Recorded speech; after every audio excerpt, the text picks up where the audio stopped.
Star Odisha news podcast को नाम स्वागत करुच्ची आम आज एमती जगार पहुँचे जे सन्यासी 6 वर्ष सन्यासी पबुबागा मठ बोली कहते नाउपाड़ मठ से पहुँचू कि मुहूर्त जे सन्यासी के बाबा सहित कथा हवा बाबा कहीं हेले बाबा हबार कौन कारण अच्छी एने कि मुहूर्त कथा हवा बाबा आप प्रणाम आप सन्यासी कहीं हेले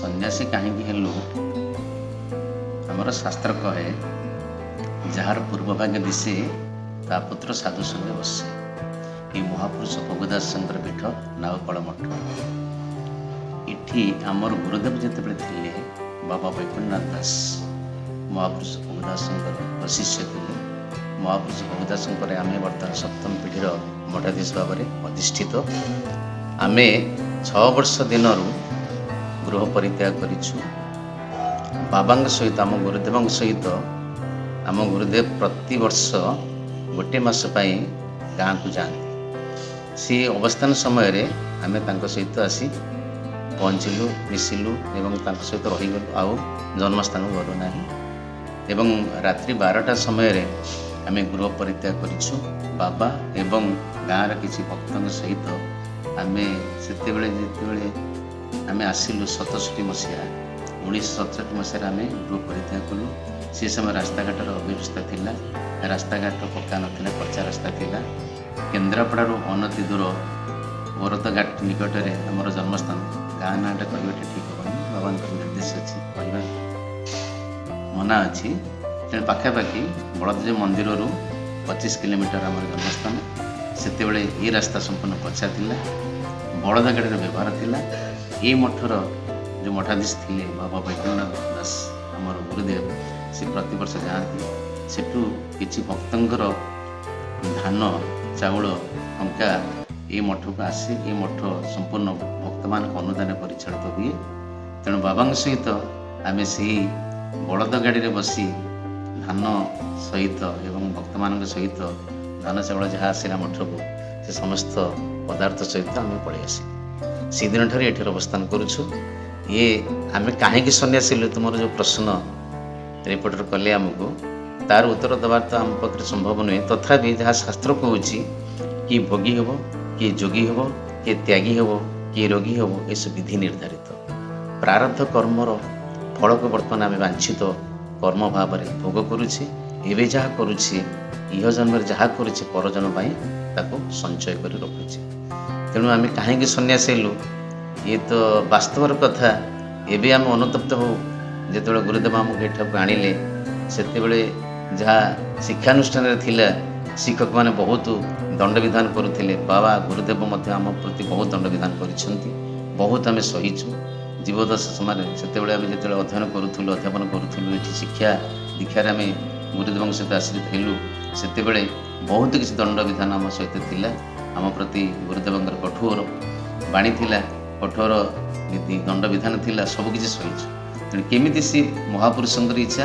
परमेश्वर की इच्छा सबू सही आज ये उपस्थित होइछु एवं से मठर दायित्व रोचु आप 6 वर्ष होते 6 वर्ष मठ मानने सन्यासी ये आसिले तो 6 वर्षर कथा आप तो मन नपर मन अच्छे 6 वर्ष केमी कौन मैंने आगू बढ़िले केमती से जो कष्ट जो कहते सेपटे बापा माँ कथा मन पड़ू एपटे मानने ये आसी मैंने टर्चर होता आप गाड़ी ग्रोज करते तो से ये करते कौन मैंने एत कष्ट भी कौन से अनुभव कौन था अनुभव बहुत समय से महापुरुषों प्रति आम दृढ़ भावना दृढ़ विश्वास दृढ़ भक्ति थिला जहाद्वारा कि सबू कष्ट आम सही जाइए बाबा गुरुदेव बहुत दंड विधान करती एमती कि गाड़ी करती मारी किंतु जिते कौन दिन आम घर को जावाई जन्मस्थान को जावाई चिंता करना जिते जिते बाधा आसी जहाँ से महापुरुष भोगदास मंदिर में से गादी निकट में बसी समस्त दुख जंत्रणा को सीधे भूल जाए तेणु जिते जहाँ आसी दुख कष्ट महापुरुषों नाम एटिकार जो अधिवासी मठ को आसती माँ मैंने भी आसती बहुत छोट हो तो 5-6 वर्ष होता से आमको काखई मठ भितर गाँव को भी नहीं जाती बहुत कष्ट से सब आमर जड़े गुरु भाई थे କେଶବ ବାବା ବୋଲି ସିଏ ଆମକୁ ବହୁତ ମାତୃଗତ ସ୍ନେହ ଦିଅନ୍ତି। ବାବାଙ୍କର ଗୁରୁଦେବଙ୍କର ଯେତେ କଠୋର ବାଣୀ ଆସିଲେ ଦଣ୍ଡବିଧାନ ଆସିଲେ ମଧ୍ୟ ସେସବୁ ଆମକୁ ବୁଝେଇକିରି ସହିବାର ଶକ୍ତି ସିଏ ଆମକୁ ଧୈର୍ଯ୍ୟର ଶକ୍ତି ସିଏ ଆମକୁ ପ୍ରଦାନ କରନ୍ତି। ଆମ ଗୁରୁ ଭାଇ ଜଣେ ଥିଲେ କେଶବ ବାବା ତାଙ୍କ ନାଁ। ବାପା ମା କେବେ ଆସିଛନ୍ତି ଠିକ? ଆମ ଆସିବା ପୂର୍ବରୁ ମାଆଙ୍କର ଦେହାନ୍ତ ହେଇଯାଇଥିଲା।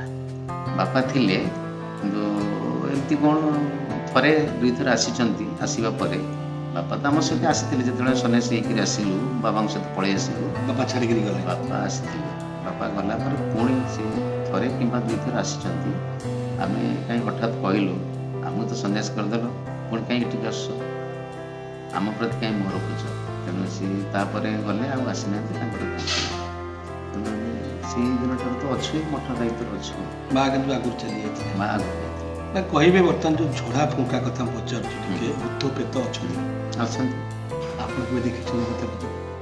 ନା ଦେଖିବାର ତ ଜଣାପଡ଼େନି, କିନ୍ତୁ ଆମେ ସିଆଡ଼ୁ ଏଠିକି ଆସନ୍ତି ଏମିତି ସ୍ପିରିଟ୍ ସବୁ ଲାଗେ, ଯେଉଁମାନେ କି ଆସନ୍ତି ସେ ଭଲ ହେଇଯାଆନ୍ତି। ତେଣୁ ଅଛି ସେଟା ପ୍ରେତାତ୍ମା ଅଛନ୍ତି, ତାକୁ ମନା କରିହେବ ନାହିଁ। ଆଗରୁ ଯେମିତି ଆମେ ଦେଖୁଥିଲେ ମାନେ ପୁରା ଶିଳକୁ ହଉ କିମ୍ବା ସରି ଆମର ଯେଉଁ ଢାଳ ହଉ କିମ୍ବା ବାଲ୍ଟି ପାଣି ହଉ ଗରାକୁ କାମୁଡ଼ିକି ନେଉଥିଲେ, ଯେତେବେଳେ କିଛି ଏବେ ତ ନାହିଁ, ଶୂନ ହେଇଗଲା ତ ନାହିଁ। ସେମିତି ଜଣାପଡ଼େନି, କିନ୍ତୁ ସ୍ପିରିଟ୍ ଅଛି। ସେ ତାଙ୍କର ଯେତେବେଳେ ଯେଉଁମାନେ ଆସନ୍ତି ତାଙ୍କର କଥାବାର୍ତ୍ତାରୁ ଜଣାପଡ଼େ, ଆଚରଣ ଜଣାପଡ଼େ, ବସିବାରୁ ଜଣାପଡ଼େ। ଯେତେବେଳେ ସ୍ପିରିଟ୍ଟା ଚାଲିଯିବ ସିଏ ତାପରେ ତାର ପରିବର୍ତ୍ତନ ହେଇଯାଏ, ମାନେ ପ୍ରକୃତିସ୍ଥ ହେଇଯାଏ। ଯାହା ଆଗରୁ ତାଙ୍କର ସ୍ୱଭାବ ଥିଲା ସେଇ ସ୍ୱଭାବ ସେ ପଳେଇ। ମାନେ କେମିତି କେଉଁଭଳି ଝଡ଼ା ଯାଇଛି ଜଣେ ମାନେ ଭୟଙ୍କର ଜିନିଷ କ'ଣ ଜାଣିଛନ୍ତି ଆପଣ? ମାନେ ଏଭଳି ଆଜି ତୁ କେଉଁଟା ଏମିତି ଆପଣ ଦେହକୁ ମାନେ ଇଏ କରାଯାଇଛି ଯେଉଁଟା ଏଭଳି ଜିନିଷ ଆସିଛି ଯେ ଭୟଙ୍କର, କେଉଁଟା ଆପଣ କେବେ କରିଛନ୍ତି?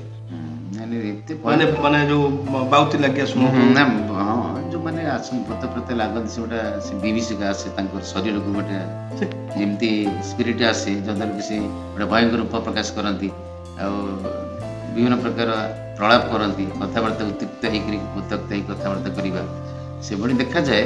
କିନ୍ତୁ ଏତେ ଭୟଙ୍କର ଆମ ପାଖକୁ ଯେଉଁମାନେ ଆସନ୍ତି ଏତେ ଭୟଙ୍କର କିଛି ଜଣା ଭୂତ କାହିଁକି ଲାଗନ୍ତି? ମାନେ କ'ଣ ମାନେ ଥାଏ? ମାନେ ଧନ୍ୟ ସମସ୍ତଙ୍କୁ ଲାଗନ୍ତି ନା ସେମିତି? ନାଇଁ ନାଇଁ, ସମସ୍ତଙ୍କୁ କଳା ଥାଏ। କଳା ଥାଏ, ଜନ୍ମ ନକ୍ଷତ୍ର ନେଇ ସେ ସ୍ପିରିଟ୍ ଆସେ, ସମସ୍ତଙ୍କୁ ଆସେ। ଯେଉଁମାନଙ୍କୁ ଆସେ ତାଙ୍କର ଜନ୍ମ ନକ୍ଷତ୍ର କିଛି ଦୋଷ ତ୍ରୁଟି ଥାଏ, ଯଦ୍ୱାରା କି ସେ ବାଟରେ ଯାଉଥିବା ସମୟରେ ହଠାତ୍ ଗୋଟେ ଜାଗାରେ ସ୍ପିରିଟ୍ଟା ପଳେଇ ଆସେ। ସେ ଜାଗାରେ ସ୍ପିରିଟ୍ଟା ବୁଲୁଥିବ। ପ୍ରକୃତି ମଣିଷ ଚାଲିଗଲା ପରେ ତାର ସ୍ୱଭାବଟା ଚାଲିଯାଏ ନା, ଆତ୍ମା ପଳେଇଗଲା, ଶରୀର ନଷ୍ଟ ହେଇଗଲା, କିନ୍ତୁ ସ୍ୱଭାବ ଯିଏ ସେଟା ସେଇ ପ୍ରକୃତି ସହିତ ଆମର ଯେଉଁ ପଞ୍ଚଭୂତ ପବନ ପାଣି, ଏ ଯେଉଁ ପଞ୍ଚଭୂତ ଅଛନ୍ତି କିତପ୍ତ ଯେଉଁ ମରୁଦ୍ଗମ, ଏ ପଞ୍ଚଭୂତ ସହିତ ଶରୀର ଚାଲିଯାଇଛି, କିନ୍ତୁ ତାର ସ୍ୱଭାବ, ସେ ସ୍ୱଭାବକୁ ଆମେ ସ୍ପିରିଟ୍ ବୋଲି କହୁଛେ, ସ୍ୱଭାବକୁ ପ୍ରକୃତି ବୋଲି କହୁଛେ। ଯେଉଁ ପ୍ରକୃତି ତାର ବାୟୁମଣ୍ଡଳରେ ଘୁରି ବୁଲେ ବା ଅନ୍ୟକୁ ସେ ଆକର୍ଷିତ କରେ, ଆଉ ଯାହାକୁ ଆକର୍ଷିତ କରେ ତାର କି ସେଇଭଳି ଜନ୍ମ ନକ୍ଷତ୍ର ତ୍ରୁଟି ଥାଏ, ଯଦ୍ୱାରା ସେଇ ବ୍ୟକ୍ତିକି ନିର୍ଦ୍ଦିଷ୍ଟ ଭାବରେ ସେ ଆକର୍ଷିତ କରେ, ସମସ୍ତଙ୍କୁ ଆକର୍ଷିତ କରେ।